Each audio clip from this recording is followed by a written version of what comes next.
का मुकदमा जो है वो 2 हिस्सों में था। पहला, जब हमने इसके बारे में बहस करी और कोर्ट को बताया कि क्या केस है, और कोर्ट के सवाल थे कि आप 2 करोड़ रुपए का आरोप लगा रखा है और उस आरोप पे 6 महीने से जेल में रखा है। इस कोर्ट को ऐसा नहीं लगता कि इसके लिए आपके पास सबूत हैं। या तो आप सबूत के बारे में बताएं, या फिर आप जो है ये बताएं कि इनको 6 महीने 6.5 महीने हो गए जेल में, आगे रख के आपको क्या फ़ायदा।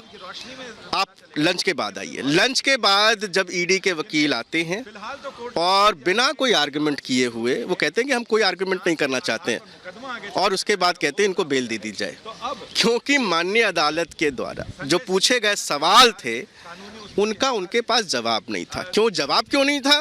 क्योंकि ये केस शुरू से लेकर आखिर तक एक झूठ का पुलिंदा जो इन्होंने तैयार किया।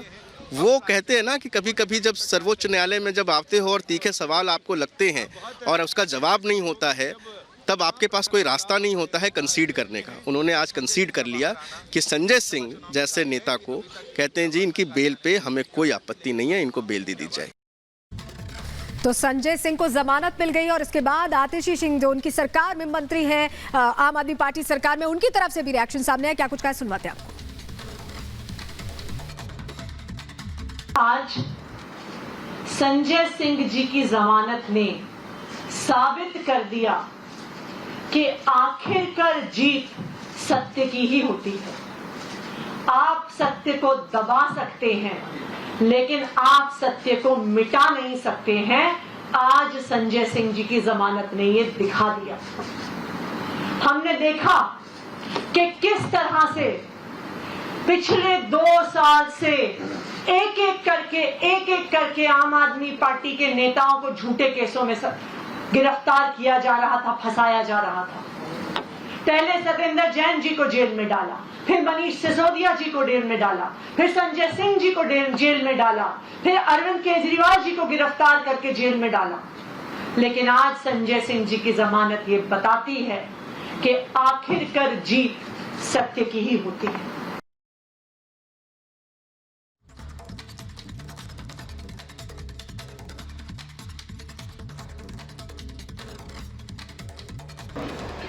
यदि इसी न्याय प्रणाली में बेल मिलना मतलब आम आदमी पार्टी के लिए दोष मुक्त हो जाना, बेल मिलना मतलब जश्न मनाना, बेल मिलना मतलब सारे आरोप के खारिज हो जाना, तो इसका मतलब आम आदमी पार्टी आज ये स्वतः स्वीकार रही है कि जो इनके बड़े से बड़े नेता है जिनको बेल नहीं मिली है वो सब आज दोषी है ही, क्योंकि आप ही ने एक ऑर्डिनरी साधारण रूटीन बेल को, जो अक्सर किसी भी आरोपी को मिलता ही है रूटीन कोर्स ऑफ लॉ में, उसको आपने पैमाना बना दिया है कि अब संजय सिंह पर कोई दोष नहीं रखता है बाकी।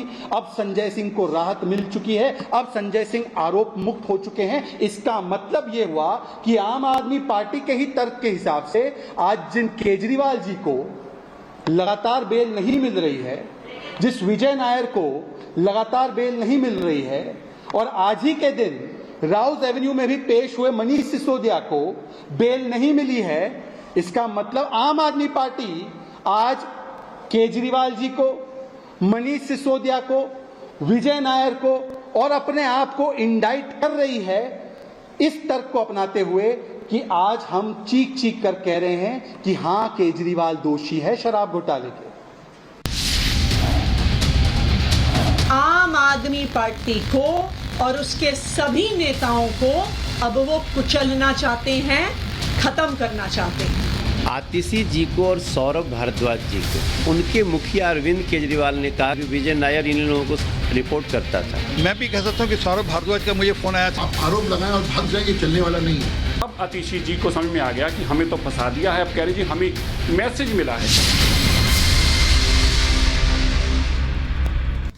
और इसी बीच अब अगली बड़ी खबर आपको बता दें, सुनीता केजरीवाल से उनके आवास पर आम आदमी पार्टी के विधायक जाकर मिलते हैं और मुलाकात के बाद कहते हैं कि अरविंद केजरीवाल को अपने पद से इस्तीफा नहीं देना चाहिए, जेल से सरकार चलने देनी चाहिए। बड़ी खबर आपको बता रहे हैं, आज ये मुलाकात होनी थी आम आदमी पार्टी के विधायकों की अरविंद केजरीवाल के आवास पर, और मुलाकात के बाद जो तय किया गया, यहाँ पर जो मंथन हुआ, चिंतन हुआ, जो चर्चा हुई, उसके बाद ये आप विधायक बोले कि जेल से ही दिल्ली की सरकार चलाए, लेकिन वहीं बीजेपी कह रही है कि जेल से सरकार कैसे चल सकती है, यहाँ पर जेल के नियमों की अवहेलना है। आपको बता दें अरविंद केजरीवाल 15 अप्रैल तक जुडिशियल कस्टडी में है।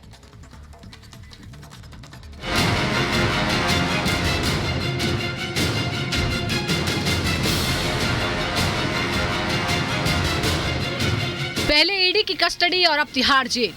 दिल्ली में शराब घोटाले को लेकर सीएम अरविंद केजरीवाल पर कानूनी शिकंजा कसता जा रहा है, तो दूसरी ओर सियासत जारी है मुख्यमंत्री का पद छोड़ने को लेकर। बीजेपी लगातार इस्तीफे की मांग कर रही है, तो आपके नेता कह रहे हैं कि मुख्यमंत्री तो अरविंद केजरीवाल ही रहेंगे और जेल से ही सरकार चलाएंगे। संविधान में ये कहीं नहीं लिखा है कि आप जब सिटिंग चीफ मिनिस्टर को फर्जी मुकदमे में जब आपने ऐसा जेल में डाला है, कोई ट्रायल तो शुरू ही नहीं हुई है, कन्विक्शन तो दूर की बात है, तो उनका संवैधानिक हक है कि उनको, और हक भी नहीं है, उनकी जिम्मेदारी है। The chief minister of Delhi is under constitutional oath to serve the people of Delhi. तो उसके लिए जो भी उचित लीगल कदम हमें उठाने पड़े वो जरूर उठाएंगे, लेकिन मुख्यमंत्री अरविंद केजरीवाल जी ही बने रहेंगे, चाहे ये जितने दिन अरविंद केजरीवाल जी को जेल में रखें।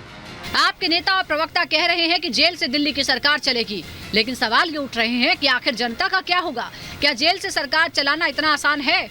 चुने हुए मुख्यमंत्री को जबरदस्ती झूठे केस के अंदर जेल भेजा है। ये जनता भारतीय जनता पार्टी को चुनाव में जवाब देगी। इस देश का संवैधानिक प्रावधान ये कहता है कि कोई व्यक्ति चीफ मिनिस्टर नहीं रह सकता, उसे चीफ मिनिस्टर के पद से इस्तीफा देना होगा अगर वो अपने हाउस की मेजॉरिटी नहीं एंजॉय करता। Arvind Kejriwal enjoys the overwhelming majority of the Delhi Assembly।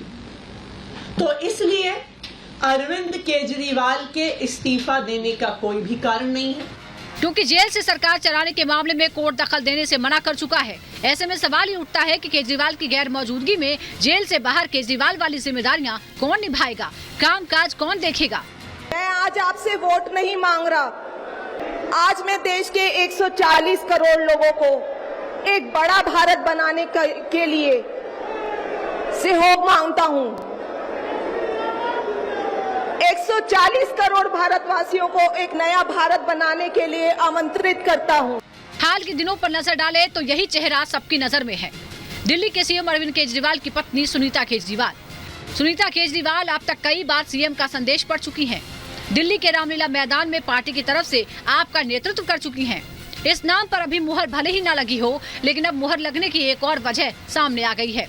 आतिशी और सौरभ भारद्वाज का नाम भी शराब कांड में जुड़ता हुआ नजर आता है। अब इन नेताओं पर भी शिकंजा कसने की आशंका है, क्योंकि तिहाड़ जाते जाते केजरीवाल ने बड़ा खेल कर दिया। वो कहावत तो आपने सुनी ही होगी, हम तो डूबेंगे सनम, तुमको भी ले डूबेंगे। Bureau report, Republic Bharat.